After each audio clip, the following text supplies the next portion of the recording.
Hola a todos y bienvenidos a un nuevo capítulo de ABC Dilia. Siguiendo con nuestros diálogos en tiempo de pandemia, hoy quiero hablar sobre un aspecto que resulta esencial en la vida de las personas y que esta crisis sanitaria ha afectado: el bienestar espiritual y en especial lo relacionado con las creencias religiosas, cualquiera que ellas sean. Recordemos que nuestra Constitución Nacional está consagrada la libertad de cultos. Algunos creen que en Colombia solo hay iglesias católicas, cristianas y evangélicas, pero la realidad es que existe una amplia pluralidad de la que hacen parte las comunidades judías, musulmanas, budistas, entre otras.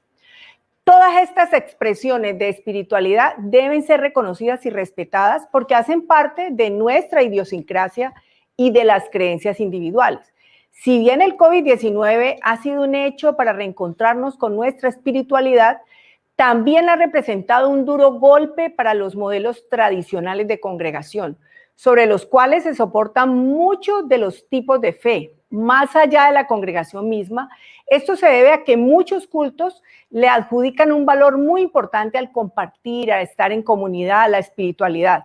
Aunque el gobierno nacional está acordando protocolos para la reapertura gradual y en ciudades como Cali, la gran mayoría de las iglesias realizan un plan piloto, sin duda la pandemia también está transformando la práctica religiosa y tal vez se tenga que adaptar a la nueva normalidad.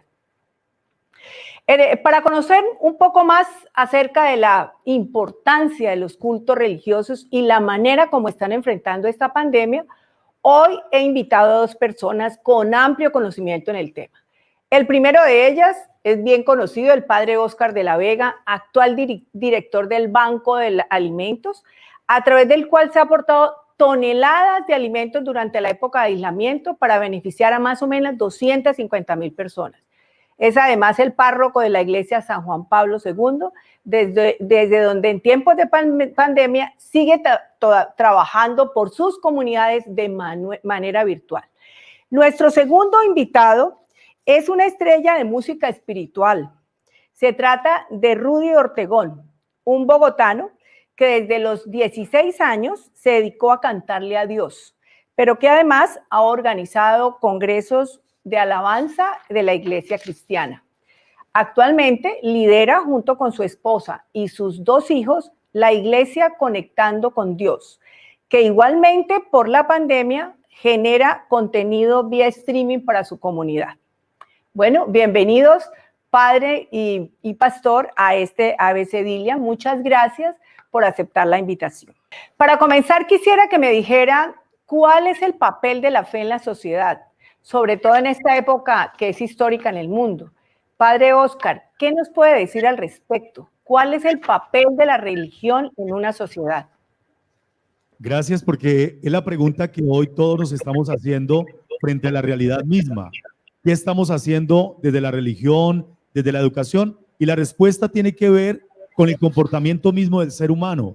El ser humano está buscando respuestas a una angustia existencial, una dificultad tan grande, pero la clave ¿cuál es? No perder la esperanza. La religión, cual sea la religión, lo primero que tiene que mantener es la esperanza. Segundo, el sentido mismo de la vida. La pandemia, los primeros días de la pandemia fue una catástrofe ver la muerte simultánea de tantas personas en Europa, en los ancianatos. Nos golpeó muchísimo el tema del contagio, nos hizo entrar en un pánico colectivo mundial, porque todo se centraba en muertos, muertos, muertos. Entonces era la pregunta, la vida. Entonces allí es donde viene la respuesta. Acuérdense ustedes el gesto del Santo Padre antes de Semana Santa, cuando sacó el Cristo y conmocionó al mundo entero de ver la imagen de soledad, de silencio, de un pesimismo total. Cuando ya han pasado los meses y hemos aprendido no a convivir, sino a manejar las situaciones con bioseguridad, con el reencuentro, estamos entrando otra vez a la estabilidad emocional, espiritual y racional. No quiere decir que esté solucionado nada, pero tenemos un poco más de estabilidad gracias a la fe. Entonces la fe nos ayuda mucho a tener estabilidad en la razón, en la emoción y en el comportamiento también externo. Es muy importante el valor espiritual en cualquier cultura y en cualquier religión. Padre, ¿cómo ha sido, pues, en todo este problema que hubo de la pandemia y el aislamiento y que no se pudo volver a hacer congregación? eh, ¿Cómo cambiaron las prácticas? Yo sé que hemos innovado, hemos llegado a la virtualidad y eso, pero ¿cómo ha sido la experiencia? ¿Usted qué piensa, padre? Antes nos congregábamos y bueno, íbamos a una iglesia, hoy lo estamos viendo y tenemos la virtualidad, pero tenemos la palabra. Y ustedes están apoyando muchísimo a las personas, sobre todo, como usted lo decía, en el bienestar emocional. Cuénteme cómo ha sido esa experiencia de ustedes con respecto a la gente. ¿Qué le ha dicho a las personas, los creyentes, los fieles? Yo creo que lo importante, Dilian, y a todos los que nos van siguiendo en esta hora, es entender que la vida tiene una esperanza de un cambio. Entonces todos estamos esperando que pase la pandemia. Es muy importante hacer el tránsito en las dos cosas. No quiere decir que esto es lo que esté la mente esperando que sea. Sin embargo, acepta que es parte de la realidad. Lo que está pasando, la mente trata de rápidamente codificarlo. Estamos aprendiendo. Nuestros abuelos aprenden, nuestros papás aprenden, nosotros aprendemos, los niños aprenden. Y yo pienso también que con Dios se aprende también a vivir las cosas. Lo espiritual nos ayuda a entender ese aprendizaje de muchas cosas que en el momento son incomprensibles en muchas dimensiones. Sin embargo, cuando ya se aprende, uno dice, ve, esto es muy interesante. Entonces ya cuando uno puede congregar a través de un medio 6,000, 7,000, 10,000 personas, no es un imaginario. A mí me parece una cosa interesante y yo se lo decía al obispo y a unos sacerdotes. Lo espiritual tiene una gran ventaja, que lo espiritual es real en cuanto que llega a cualquier lugar porque es espiritual. Sin embargo, uno se puede confundir con lo virtual. La pregunta es, ¿lo virtual tiene todo el peso espiritual? Es una pregunta difícil, pero si vamos objetivamente, sí tiene también mucho peso. ¿Por qué? Porque toca la emoción, toca la razón, toca la expresión, pero lo importante, si es espiritual, es real porque llega a cualquier lugar. Entonces miren ustedes cómo es de interesante la dinámica de los cambios históricos, y la tecnología hoy está acelerando un cambio histórico que ya estaba previsto hace 10 años. Hace 10 años, esto que estamos viviendo hoy ya estaba previsto, pero ahora nos toca a nosotros asumirlo, constatarlo y lo más importante, no tengamos miedo a disfrutarlo. Todo esto que está pasando, cuando pase la pandemia, vamos a tener una nueva forma de relacionarnos, una nueva forma de comunicarnos, pero también una nueva forma de aceptarnos. Hay un acercamiento en tiempo real. Padre, hay una persona que me pregunta, durante la pandemia, algunas personas se ven afectadas espiritualmente. Como guía, ¿cómo guía usted a los feligreses en esta época? O sea, ¿cómo ha hecho usted para guiarlos en esta cuarentena? Bueno, yo le doy gracias a Dios primeramente a mi hermano, que fue el que me abrió un canal. Él dijo, hay que abrir urgente un canal. Yo antes, como estoy enseñado a manejar lo presencial, yo decía, pues, no había necesidad. Yo decía, no hay necesidad. Cuando ya vimos que, cuando apenas declararon la alerta de la cuarentena, inmediatamente, no van a creer cómo empecé, con unas botellas de vino amarradas con un caucho, ahí puse el teléfono. No tenía nada más sino el teléfono y arranquemos. Sobre una botella de vino de consagrar, lo amarré con un cauchito de los que tenemos y arrancamos la transmisión. Con todas las cosas porque no sabía nada. No sabía nada, pero dije, hay que intentarlo porque en este momento es urgente. La primera conexión fueron 280 personas. Al otro día eran 350 y a la semana ya tenía 1,000 personas conectadas cada que prendía el momento de la transmisión. Y hoy en día muchas personas se conectan y ya hay otros que se arriesgaron. Entonces, como dice, la competencia es abierta. La fe está respaldada por la iglesia que tiene 2,000 años. Si vamos donde los judíos tiene más años, si vamos donde los budistas tienen más años, entonces hay un legado que no nos lo estamos inventando nosotros. Y hay que ser cuidadosos con algo importante, la sana doctrina. Uno no puede abusar de los medios de comunicación. Lo que estamos transmitiendo tiene que ser fiel a la verdad y tiene que ser coherente a lo que nosotros hoy profesamos, porque también abundan cosas que no son de fe. Entonces se vuelve un mercado de 1,000 cosas y la gente puede decir, yo no entiendo esto que están diciendo qué es. Cuando tú eres fiel a lo que representas, esa fidelidad te permite tener credibilidad. Es muy importante hoy en tiempos de pandemia entender que la gente busca credibilidad, pero también fidelidad al legado que se ha recibido. Y la Iglesia Católica, el Papa para mí ha sido el mejor comunicador. El Papa ha hecho la tarea correcta, ha sido prudente, silencioso. Él maneja una cosa que se llama la semiótica. Habla poco y con 2 gestos comunica todo. Pero él tiene una fuerza grande que es el Papa. Cuando sale el Papa revestido de blanco ya representa una autoridad suprema. Entonces es muy interesante porque en él vemos reflejado lo que los sacerdotes también tenemos que hacer, dar continuidad para que las personas sientan confianza, sientan experiencia de Dios, tengan amor a la vida y ante todo, psicológicamente y emocionalmente, pues no caigamos en un desorden porque la pandemia nos lleva a un desorden mental y emocional, sin quererlo porque es parte de un mecanismo de defensa que busca la mente la respuesta. ¿Dónde está? ¿Dónde está? ¿Dónde está la respuesta? ¿Qué pasó? Entonces, cuando ya tenemos referentes tan lindos como la parte espiritual, como son los momentos emotivos, eso ayuda mucho a mantener el equilibrio. Sí, yo había venido hablando con algunos pastores de las iglesias cristianas, porque usted sabe, pues aquí hablamos de la libertad de cultos, incluso nosotros en la gobernación hicimos la primera política pública de cultos en todo el país. Nosotros somos pioneros en el departamento del Valle, respetando precisamente esa libertad que tiene cada uno. Y hablaba con ellos y me decían que una de las cosas importantes que la gente extrañaba cuando les preguntaban algo, cuando hablaban con ellos virtualmente, era el trabajo que hacían de pronto con algunas familias o con algunas personas, precisamente en ese compartir esa espiritualidad, y que eso les mejoraba su salud mental. Y eso pues a la vez usted también lo hace, los padres, los de la Iglesia Católica.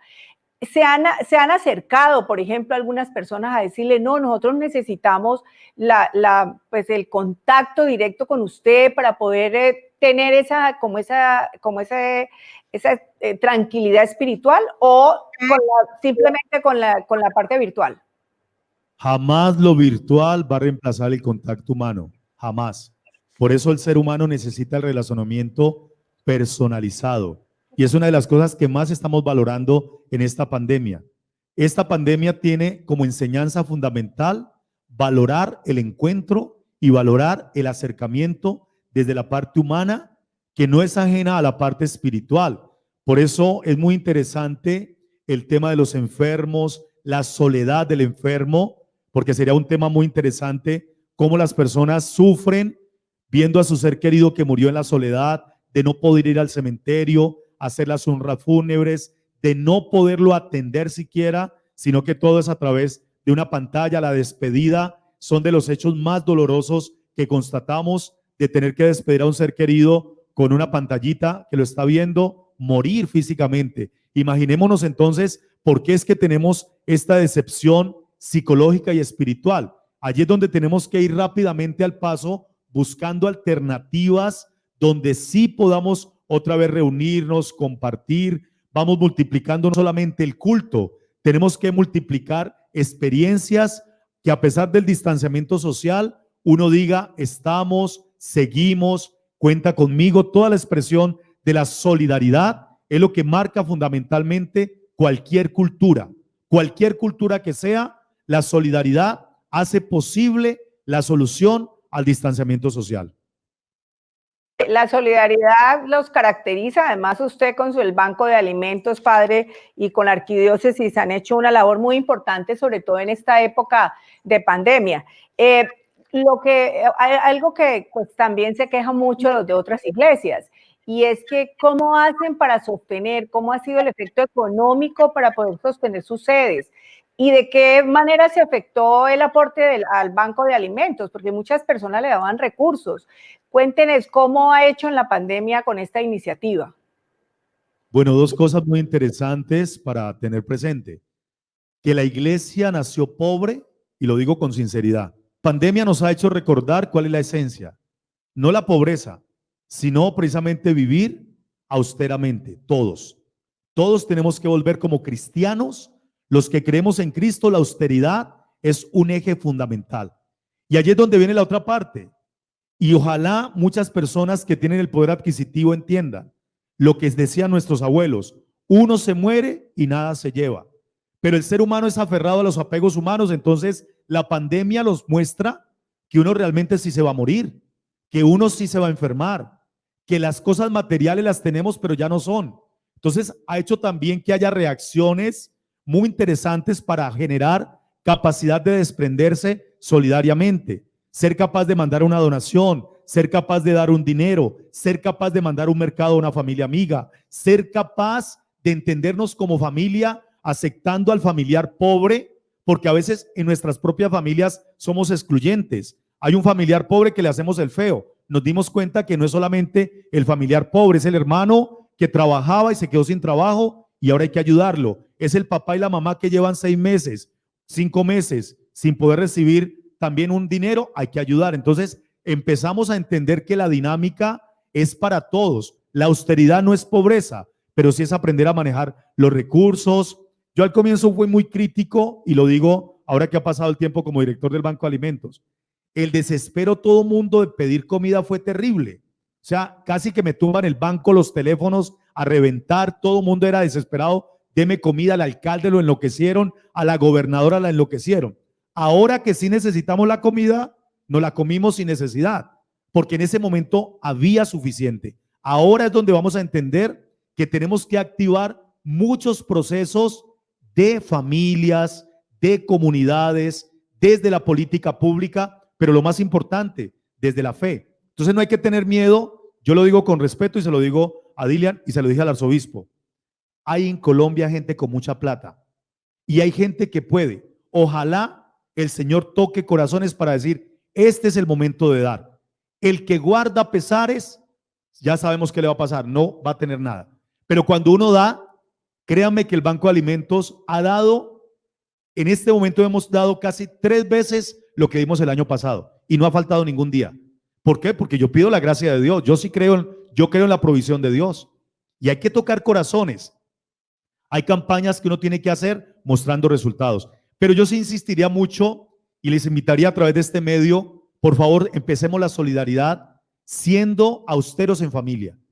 Ayudémonos en familia y de ahí vamos más arriba. Cali tiene muchos condominios. Ayuden a la gente en su propio condominio. Ayudemos a nuestra gente de la ciudad. Tenemos nosotros que ser austeros, pero tenemos que ser generosos. Ya llegó el pastor Rudy, se conectó. Muchas gracias, pastor, por estar con nosotros. Quisiera hacerle la misma pregunta a usted que le hice al padre. Bueno, primero, pues usted ha tenido el contacto con la comunidad, ya es virtual, están realizando la virtualidad y ya las congregaciones pues no han sido iguales. ¿Cómo han afrontado ustedes desde el punto de vista de la iglesia cristiana el hecho de no poder tener congregación en esta pandemia? ¿Y qué ha cambiado el relacionamiento de ustedes con sus feligreses, con las personas que creen en ustedes? Eso quisiera saber cómo ha afectado en ese sentido la iglesia cristiana. Bueno, un saludo especial para todos y qué gusto poder compartir con ustedes. Y bueno, realmente sí nos ha afectado mucho y algo que nosotros hemos entendido es que según la Biblia somos hermanos en Cristo, ¿no? Y como hermanos, sé que también en la Iglesia Católica se hace el darse la mano, la comunión, el abrazo, el compartir juntos adorando. Obviamente se extraña mucho eso porque bueno, ya el llegar a estar en cuarentena y a encerrarnos en casa, pues como decía el padre, esto nos tocó mirar cómo hacer, ¿no? Me identifico con él, el poner la cámara del celular y tratar de hacer lo mejor posible, una transmisión, aprender de muchas cosas, pero sí, claro, obviamente nosotros que somos hermanos nos damos, algunos hablan de la comunión, el abrazo, la sonrisa, adorar juntos. Claro que nos ha afectado muchísimo, ¿no? Extrañamos esos tiempos.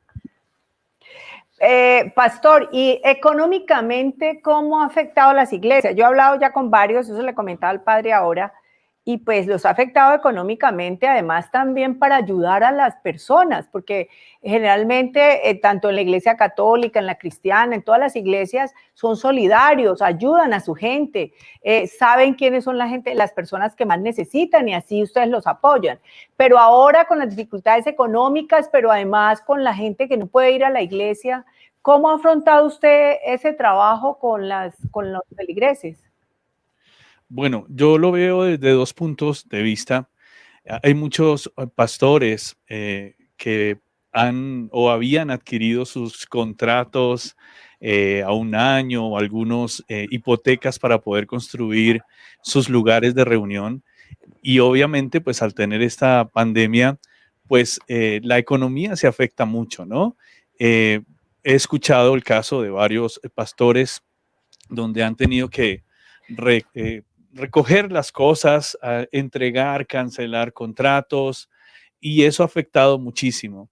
También, obviamente, el poder tener esa capacidad. Con lo poquito que teníamos es cómo dentro de las comunidades cristianas, de lo que tenemos poder juntar para poder ayudar a los demás, ¿no? Al principio fue muy duro, pues porque la mayoría estábamos encerrados totalmente. La cuarentena creo que al principio fue un poco más estricta desde nuestra parte y era muy complicado hacer llegar esas ayudas, pero lo intentamos hacer, ¿no? Pero sí, afecta muchísimo en la economía y esto desencadena, la economía desencadena muchas otras cosas. Yo lo digo a son de chiste, pero es una gran realidad. Muchos matrimonios se empezaron a conocer ahora en este tiempo. ¿Por qué? Porque antes estábamos distraídos o estábamos menos pocas horas juntos, ¿no? A veces el esposo o la esposa llegaba tarde de trabajar, tenían un tiempo para ver una película o una novela y acostarse a dormir y vuelve el ciclo, ¿no? Pero ahora en esta pandemia, pues compartimos más y muchos, a son de chiste lo digo, nos conocimos en estos tiempos, ¿no? Me incluyo como si fuéramos todos. Entonces, de ahí se desencadenaron muchas cosas, ¿no? Y como comunidad, sí ha sido un reto muy, muy grande el poder ayudar a aquellas personas que no la están pasando muy bien también en la parte económica. También, por supuesto, en la parte de salud mental. Le decía al padre ahora, al padre Oscar, que pues en las casas, en las familias, como usted decía, parece que han aumentado los divorcios, pero también la violencia contra la mujer, contra la violencia intrafamiliar. Y en eso ustedes han podido apoyar a sus comunidades virtualmente o telefónicamente, lo han hecho. Todo esto ha desencadenado, mira, lo que he escuchado, lo que hemos vivido también, mucha gente se ha deprimido, ¿no? Como miedo al futuro, ansiedad, y ese trabajo ha sido bien, bien complicado porque el ir no nos queda fácil, ¿no? Nos toca de una manera presencial y lo que hacemos nosotros es como ajustar un número habilitado de conferencias íntimas, o sea, pastores con sus feligreses, tener esas conferencias muy privadas, ayudando a las personas porque sí, se ha aumentado los casos de depresión, ¿no? Eh, También lo que acaba de decir la doctora, violencia intrafamiliar, darle el manejo correcto, ¿no? Porque todo esto como que nos disparó índices de incertidumbre y creo que el trabajo ha sido arduo. Yo me felicito al padre, felicito a cada líder religioso, a pastores, que creo que hemos dado más y estamos trabajando más horas estando y tratando de ayudar a las personas que más podemos, ¿no? Porque es un trabajo arduo y nos toca usar las herramientas que tenemos ahora. Sé que son impersonales, ¿no? Pero el tratar de usar una cámara creo que es lo más cercano que se puede ahora y poder tener un tiempo especial de tú a tú en charlas íntimas, pero son las herramientas que tenemos y hay que aprovecharlas. Claro que sí, pastor. Bueno, ustedes saben que pues como médica la salud para mí es muy importante, pero también tengo que entender que las circunstancias, no solamente las médicas, sino que va de la mano de la salud económica y la apertura de la actividad social. Hay que buscar la manera que esos dos factores se puedan dar. En este momento se está haciendo esas reaperturas. En Cali, por ejemplo, ya hay iglesias que tienen unos pilotos, casi que todas las iglesias. Allá en Bogotá, pastor, ya ustedes han realizado pilotos o apertura de algunas iglesias. Bueno, inicio antes de responderte. Hay un texto bíblico donde dice: amado, yo deseo que seas prosperado en todas las cosas y que tengas salud, así como prospera tu alma. Estás hablando de una salud, y creo que en Dios la salud es integral, no solamente la parte corporal, la vida bios, sino es una salud en todas las áreas. Nosotros trabajamos en esto. Respondiendo esa pregunta, aquí en Bogotá ha sido muy complicado el tener esos tiempos de pilotos, porque no conozco. Sé que lo están haciendo, iniciaron en zonas no COVID, los pilotos con una iglesia católica, también con una iglesia cristiana, y comenzaron esos pilotos. Esta mañana estuve escuchando al viceministro del Ministerio del Interior, diciendo que ya, pues, los pilotos ya están en diferentes áreas, no solo para las iglesias, sino para, bueno, todo lo que hemos escuchado de los bares, lo que hemos escuchado de los cines, los teatros. Sí, allá hay unos protocolos.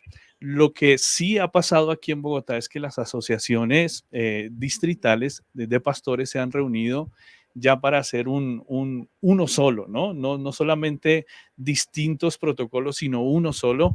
Pero aquí ha sido algo muy complicado porque todavía estamos en cuarentenas sectorizadas, terminan más o menos en 8 días, pero hasta ahorita no hemos visto como luz aquí en Bogotá para comenzar un piloto como tal, ¿no? Padre Oscar, acá en Cali pues ya tenemos pilotos en todas partes. Yo creo que usted también le tiene el piloto. ¿Cómo han sido esas medidas de bioseguridad que ustedes han implementado? Y por ejemplo, cuando ustedes abren el día domingo para la misa, entonces, ¿cómo hacen para controlar la entrada de las personas? O sea, ¿cómo hacen para negársela? Porque ustedes saben que a uno le dicen abrió la iglesia, pues uno va al culto, a la misa. ¿Cómo han hecho, padre?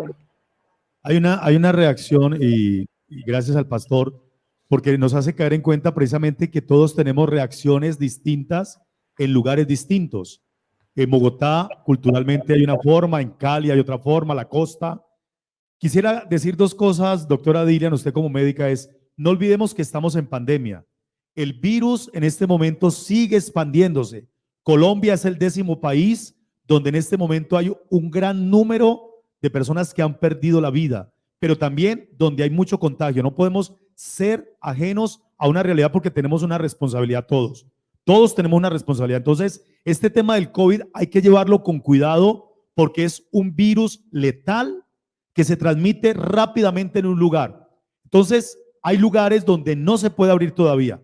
¿Por qué? Porque no cumple con las condiciones que se necesitan. El Ministerio del Interior, en el decreto del 3 de julio del año 2020, allí da especificaciones de todas las normas que hay que seguir al pie de la letra para tener apertura en lugares de culto religioso de toda índole. Entonces, ese decreto es muy importante y allí las asociaciones de pastores también lo pueden leer y pueden exigir al gobernante del lugar que lo haga cumplir, porque el Ministerio del Interior lo está respaldando, porque los alcaldes se sienten maniatados, los gobernadores con Procuraduría, con Contraloría. Entonces hay una amenaza permanente del gobierno central, lo digo con todo respeto.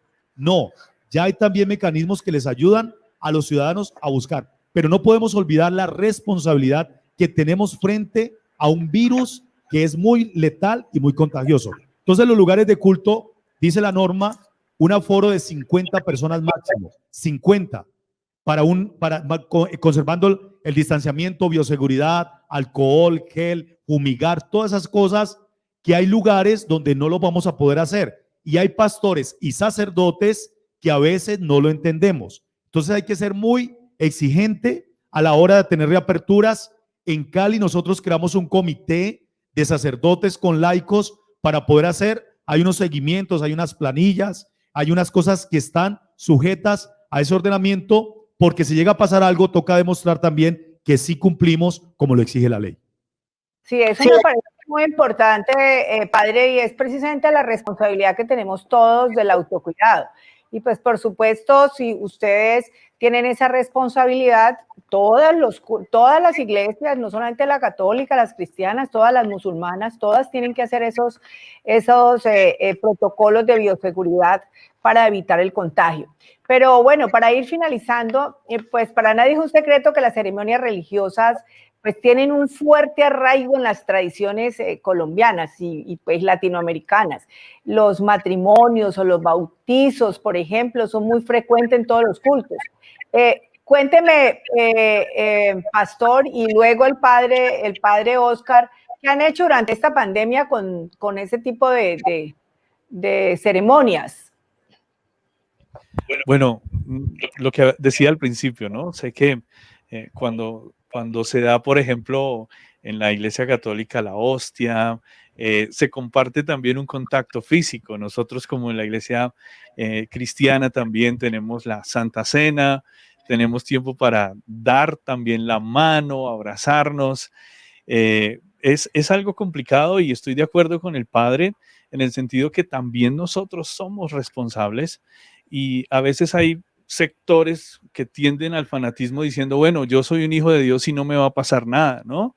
Pero qué tan importante nosotros ser también precavidos y también someternos a las leyes de nuestras naciones, ¿no?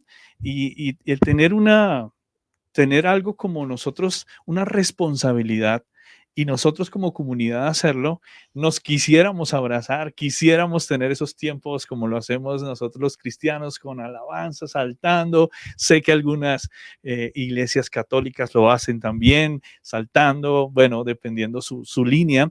Pero bueno, eso nos vamos a tener que adaptarnos por un tiempo, no que nos vayan a poner esas reglas de no hacerlo, sino obviamente nosotros poner de nuestra parte. En algún momento lo volveremos a hacer, pero sí, vamos a extrañar muchas cosas que tiene que ser gradual. Lo que dice el padre es muy cierto. Tenemos que ser sensatos en esto y si el auditorio requiere que la capacidad sea de un tanto por ciento regido a las leyes, pues hay que hacerlo, ¿no? También he escuchado muchos que, no, pero ¿por qué tienen que hacernos esto? No, pues todos nos estamos sometiendo porque es un virus. El padre tiene razón. Es un virus que es letal y si no tomamos acción y no somos responsables, pues también mucha gente nos copia, mucha gente nos ve como sus líderes espirituales y podemos, perdón la frase, llevarnos muchas personas por delante, ¿no? Pero bueno, eso que extrañamos en algún momento lo vamos a volver a vivir, pero por ahora también ayudar a que todo esto no crezca en un pico mayor, sino vaya descendiendo al contrario. Por último, pastor, cuénteme, ¿qué mensaje, pues ya para finalizar, qué mensaje le puede dar a la comunidad en estos tiempos de pandemia? Bueno, yo creo que el mensaje debe ser el mismo, ¿no? Todos los que amamos a Dios, todas las cosas nos ayudan a bien. Si nosotros vemos a Dios más allá de una idea que nosotros tenemos, sino el Dios que se quiere dar a conocer como Padre, y nosotros lo vemos como nuestro Padre Celestial y nosotros como hijos, nosotros podemos disfrutar de un Dios no solamente de tradición, sino un Dios vivo y real. Y creo que estos tiempos de confrontación es un tiempo de la manera como nosotros lo hagamos, nuestra prioridad debe ser cuál es la vida de Dios en nosotros. No importando de pronto, y aquí no tiene que ver con, no, es que el pastor va a hablar por los cristianos y el padre va a hablar por los católicos. No, creo que estamos de acuerdo en que Dios tiene que ser nuestro rey, nuestro Señor, y creo que este es un tiempo de confrontación para mirar qué clase de Dios tengo. ¿Un Dios bombero? ¿Un Dios que solo lo busco cuando tengo problemas? Ayúdame, Señor, o sáname. ¿O Dios quiere ser conocido de una manera distinta? Dios quiere ser conocido no por una creencia religiosa, sino por un Dios vivo y real, que es lo que vemos a través de todos los tiempos. Así que creo que esa es la labor que están haciendo padres, sacerdotes, diferentes líderes religiosos, pastores. Nuestra misión es que Dios, a través de Cristo, sea conocido como padre y como hijos. Ese es el mensaje. Muy bien, pastor. Padre Oscar, un mensaje suyo. Primeramente, no olvidemos que Dios es el creador del cielo y de la tierra. Cuando vio Dios que todo era bueno, el mundo no está a la deriva. El mundo no está a la deriva. Primero, hay que tenerlo presente, que Dios creó, acompaña, está presente. Los que somos cristianos decimos Salvador, Jesucristo, otros van a decir fulano de tal, pero el principio es uno, que la historia del ser humano está acompañada por Dios. Segundo, esto es una enseñanza. Periódicamente, la humanidad tiene que volver a su realidad, a su esencia. Antes de la pandemia, el ser humano tiende a enloquecerse desde el poder, desde la fama. Yo recuerdo a un cantante haciendo una torta, echándole polvo en oro para que todo el mundo le tomara la foto. Extravagancia, lo digo con respeto, porque el mundo va cayendo y nuestros jóvenes, preguntémonos, nuestros jóvenes, ¿qué captan del mundo? ¿Y qué va a pasar después de esta pandemia? Pues hay una forma distinta de vivir. Y los que tienen hijos adolescentes, los que tienen sus muchachos lo saben. El muchacho de hoy, esta pandemia le está cambiando el referente. Que uno sí se va a morir, que uno sí se envejece, que uno sí sufre, que uno sí puede ser pobre, que la gente no solamente vive de un VIP, hi, ¿cómo estás? Sino que a veces uno dice, ¿con qué vamos a vivir? Ahora vamos a compartir. Entonces, estamos cambiando un código de una supercultura para entender que un virus cambió la cultura. ¿Y nos cambió para qué? Para mejorar, no para empeorar. No nos vamos a llenar de miedos, que el fin del mundo, que el Armagedón, no. Lo bonito de esto es que estamos mejorando y vamos a mejorar en nuestra calidez humana y en nuestra calidad humana. Ojalá cada cultura pueda reprogramar, de tal forma que los que vienen puedan decir, aprendí. Mi mamá me enseñó, mi papá me enseñó a vivir en un momento difícil así. Los niños están captando algo importante. Los jóvenes están captando algo importante. ¿Y saben qué pasó en Europa? Que se dieron cuenta que tenían mucha gente mayor y no se dieron cuenta sino cuando ya murieron. El dolor de Europa, Italia, España, muchos países es darse cuenta que sus mayores estaban por allá arrinconados y vino el dolor de mea culpa. ¿Qué hicimos? Llegamos tarde. Ojalá nosotros acá en América Latina, aquí en Colombia, aquí en el Valle, no lleguemos tarde. Nos demos cuenta a tiempo que Dios nos está hablando. Y si Dios nos está hablando, es para mejorarnos, no para atacarnos. Dios no va a atacar a nadie ni va a acabar al mundo, pero está diciendo reaccione, recapacite y vuelva a lo esencial. Muy bien, padre. Yo quisiera, por último, después de escucharlos, hacer unas reflexiones. Ya ustedes me dicen ahora qué piensan. Primero, que esta es una sociedad plural en donde existe libertad de culto. Pues aquí por la Constitución lo tenemos así. Las manifestaciones religiosas no solo son factores que aglutinan a las personas frente a un Dios determinado, sino que fomentan valores. Y yo quiero llamar la atención en eso porque me parece muy importante. Y desde ustedes, desde esas instituciones, se promueven muchos programas sociales en favor de los más necesitados. Ahora sí que lo hemos visto y yo creo que esto es importante que la gente lo conozca. Segundo, que en el país se debe fortalecer la política pública de libertad religiosa. Como les decía, nosotros somos pioneros, me parece que eso ayuda a la sana convivencia de las comunidades. Lo otro muy importante es que la pandemia nos ha enseñado que esta crisis no solo está afectando la salud y la economía, sino también que se convierte en un factor que puede lastimar el bienestar espiritual. Y por eso abrirse espacios para que la gente se comunique con su fe y sus líderes religiosos es muy importante y lo han venido haciendo ustedes desde la virtualidad. La reapertura de los centros de culto, pues no es que obedezca a un capricho, sino que lógicamente la gente necesita congregarse, quiere ir al culto y pues eso lo vamos a hacer con todas las medidas de bioseguridad, cuidándonos y cuidando a los demás. Creo que eso es muy importante porque esto forma parte de nuestra cultura y yo creo que pues esa reapertura de los cultos religiosos es muy importante. Bueno, padre y Rudy, ¿tienen alguna otra reflexión que quieran hacer al respecto? una sola palabra, me encanta, doctora Dilian, que lo diga. Colombia tiene una fuerza espiritual grande, porque hay muchos ministros que no entienden y creen que ser un Estado laico es desconocer lo espiritual. Hay que tener cuidado. No, un Estado laico no debe desconocer lo que sus ciudadanos tienen, expresiones, libertades, y una de las cosas fundamentales será lo espiritual. Entonces hay que tener cuidado porque hay ministros que están muy cerca del presidente que no tienen claro esa parte. Entonces van saliendo al paso y no permiten que haya libertad desde la expresión cultural de la espiritualidad. Y los alcaldes y los gobernadores tienen que tener mucho cuidado porque no se trata de desconocer lo que ya es un legado. Y la espiritualidad no solamente es un legado cultural, sino es parte en la esencia de todo ser humano, respondiendo a la misma pregunta. Y segundo, es el momento de creer en la solidaridad. Cuando uno cree en la solidaridad, créanme que todo se va a multiplicar. No hay que tener miedo. Las cosas van a mejorar. Y ojalá los que tienen recursos no nos quedemos únicamente esperando al Estado. El Estado tiene limitantes, el Estado es pobre. Uno piensa que el Estado es rico. No, el Estado somos los ciudadanos que contribuimos al Estado. Pero hay personas ciudadanas, personas dentro de nuestra comunidad, que es el país, que podrían ser más generosos si fueran más solidarios. Sería mi invitación. No sé si el pastor quiere hacer alguna otra reflexión.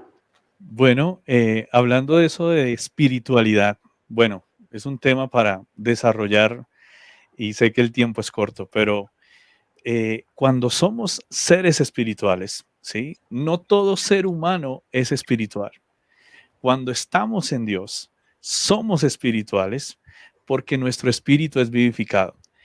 Nosotros, sin ser espirituales, podemos hacer cosas buenas, podemos hacer labor, podemos ayudar al necesitado. Pero un ser espiritual ya es alguien que es gobernado por Dios y todo lo que haga es una expresión de la vida de Dios en cada uno de nosotros. Creo que estamos en el mejor momento para que los espirituales, no estoy hablando de religiones, estoy hablando de los espirituales, podamos dar a conocer la vida que portamos ayudando a aquel que lo necesita. Sé que, como lo dice el padre, y estoy muy de acuerdo, hay gente que está esperando, tendiendo esa mano y diciendo, es que el gobierno no me da, o por aquí nunca llegó una ayuda. Y creemos que nosotros siempre vamos a tener que extender la mano. Cuando un espiritual sabe que su Padre Dios le provee todo lo que falta, pero también es un canal de bendición, es un canal que ayuda a los demás. Si hay solo 2 libras de arroz, somos de aquellos que damos de lo que tenemos, damos y compartimos. Entonces, no estamos para simplemente salir a las calles, a mí no me ayudan, a mí no me dan, no. Estamos como seres espirituales sabiendo que nuestro reino no es de este mundo, sino es Dios el que nos gobierna y Él suple todo lo que nos falta. Y cuando Él nos suple, nosotros podemos dar a los demás sin estar pidiendo, aunque va a haber momentos en que vamos a necesitarlo, pero nosotros en vez de ser un problema, vamos a ser una solución en esta sociedad. Bueno, muchísimas gracias por habernos dado este espacio de tiempo de verdad tan espiritual. Bueno, quiero despedirme de todos ustedes. El próximo domingo nos vemos, como siempre, a las 6 de la tarde el domingo.